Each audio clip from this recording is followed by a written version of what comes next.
Hey, before we even get started here, we want to give you a content warning. We're going to be talking about accusations of childhood sexual abuse. Some of it is graphic, so if that is not something you're okay with hearing about right now, this is your heads up. I want the public to know that he 100% touched me. A youth program volunteer at a Tampa mosque made headlines when he was arrested last year, accused of molesting boys. He sells this holy character like you've never seen before. We're giving some goodie bags for the kids, boys and girls. This is awesome. He sells it.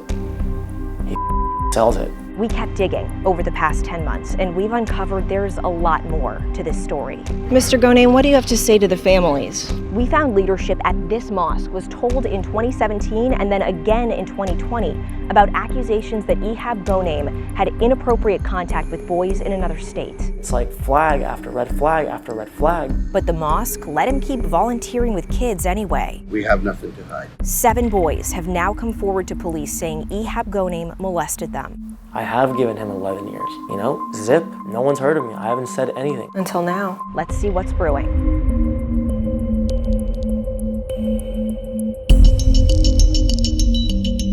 I'm Jenna Bourne, and I'm an investigative reporter at 10 Tampa Bay. If you're new here, welcome to our deep dive into issues that matter to you.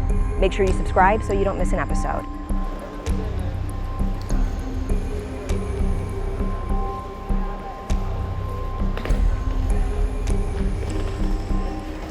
Check this out. Yeah. Turn over here. In here? Turn around for me. What's going on? Turn around.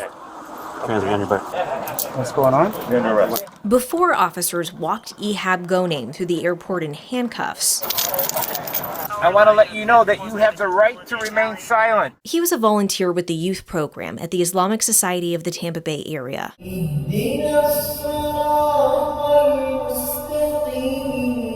Also known as Istaba. Thanks to Ehab for doing such an incredible job. I mean, he actually take care of a lot of these kids down here, take them all over. These are my community leaders, actually. In this video, Ghoneim is sitting with mosque leadership as they all introduce themselves to a visiting political candidate. My name is Ehab, business owner and also youth program director in volunteer here in the mosque. Thank you for bringing us in. Yes, sir. These are key people. In early 2021, boys told police Ghoneim sexually abused them during sleepovers at his home in this Pinellas Park neighborhood and during overnight trips out of town for events like Islamic youth conventions. Police records show those boys reported Ghoneim would give them pills, get into bed with them, and touch them inappropriately while he thought they were asleep. One of those boys agreed to let Pinellas Park police record this phone call between him and Ghoneim. But when I would sleep, I'd wake up, right, and then, my private area, my penis, it'd be like, it'll get out of my boxes, and it would be wet. You know what I mean? And I was sleeping, I was like, what the heck is going on? And you would be next to me. So that's why I would feel very weird. And it happened multiple times. And in the morning, I'd wake up, and I'd be like, well, what the heck is going on? I would always think twice, what the heck happened? Is that I was sleeping? You know what I'm saying? Come on, man. I would never harm you or never harm anybody. And what's it called? If you, in your heart, if you believe it, that's you. I mean, I know what happened because it happened multiple times. And as I said, since I got older, then I started getting more confident, you know what I mean? When you heard that all of these other boys have similar stories, pills, waiting until they go It's the exact same story. After 11 years, Noor El Sayed says he's done staying silent. Ehab Ghoneim is my uncle. He was the fun uncle. I think it was the first time I ever had $50 cash in my hand. He'd give us all cash, we'd all go to Treasure Island, have an insane amount of fun, sleep together at night, he was my best friend. And I remember when he'd leave, I would cry. When El Sayed was 14, he says Ghoneim abruptly left his job in New Jersey and moved in with his family in St. Petersburg. Did he ever talk about why he left New Jersey? He goes, I'm coming to live with you guys. I want to be around the family and my brother. It was just very abrupt, and it just felt forced. He would give me these sleeping pills, and I would have crazy dreams, but I specifically remember him sneaking into my bed and jerking me off. And then in the morning, I'm 14.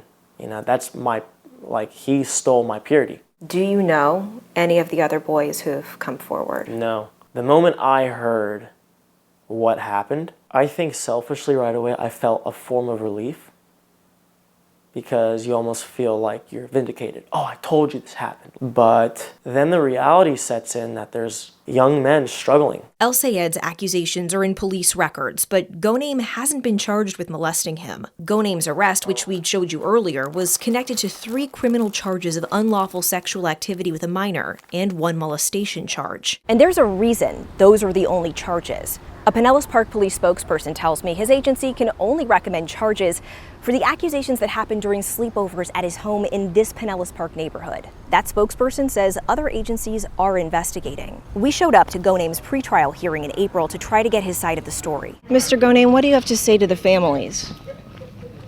Mr. Ghoneim, there's nothing you want to say to these boys? Then we came back to this courthouse last week to give him another opportunity to share his side.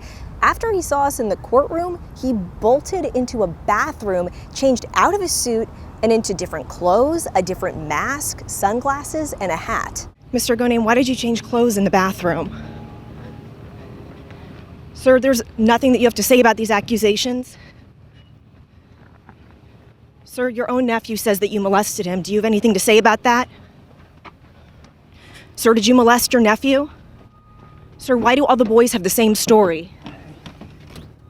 Okay, so what did leadership here at the Islamic Society of the Tampa Bay Area know, and when did they know it? In August 2021, after Ghoneim's arrest, Istaba administrator Muhammad Akkad, also known at the mosque as Abu Omar, told us this. We had absolutely no indications that he has something else going on. But once we even got alerted that something might have happened, we took the measures needed to protect the kids, to protect the community. But 2021 wasn't the first time that Akkad heard reports accusing Ghoneim of inappropriate contact with kids. That blows my mind. That blows my mind. In the recording you're about to hear from 4 months after Ghoneim's arrest, Akkad told Pinellas Park Police, a former employee here at Istaba, came to him in 2017 with this. They said, he's been accused of having improper contacts with kids in New Jersey. Akkad told police during that same recorded interview that he investigated the New Jersey accusations himself, reaching out to people in the Muslim community who knew Ghoneim. So I spoke with the young boy, and he said, listen, my friend told me that he has a cousin that his cousin's friend was in the shower, and Ehab walked in the shower with him. A source at Istaba gave us 7 letters of recommendation dated in 2017 from people who say they knew Ghoneim when he worked with youth in New Jersey, mostly at the Islamic Society of Monmouth County. They said Ehab was very instrumental in keeping the kids off drugs, the streets, all of that. His background check came clean. What Akkad didn't tell police during that interview is that the same former employee who came to him in 2017 came to him again in 2020. A source at the mosque sent us emails that point to more reports of accusations in New Jersey. Both the Monmouth County Sheriff's Office and the Islamic Society of Monmouth County tell us no one has reported Ghoneim molested them. Akkad told police he didn't trust the former employee who repeatedly raised the concerns, and since he wasn't able to prove the accusations were true, the mosque allowed Ghoneim to keep volunteering with the youth program. But since then, we restricted Ehab's movement, even though we had no proof. We've never had a sleepover activities. Okay, so about that.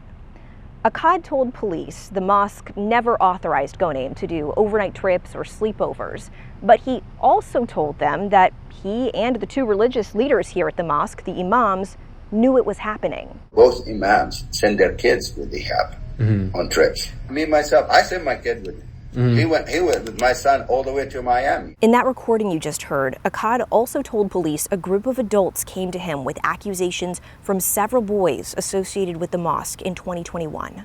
But Akkad says he waited another 2 weeks before cutting ties with Ghoneim. 2 weeks pass by and gets you on the phone with me, with a couple of other administrators. And once I corroborate that there is an ongoing investigation, at that point you had told Ehab he was no longer welcome as long as the investigation was active.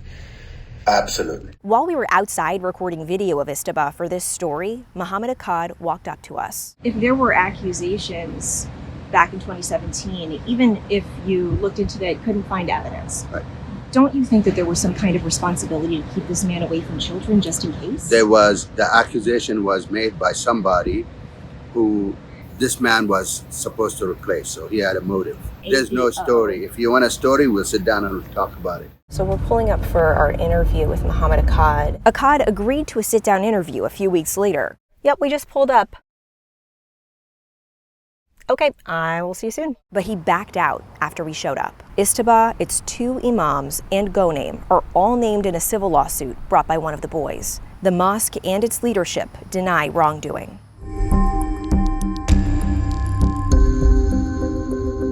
Will you testify against your uncle? Yes, absolutely. I don't want him to have freedom. He doesn't deserve it.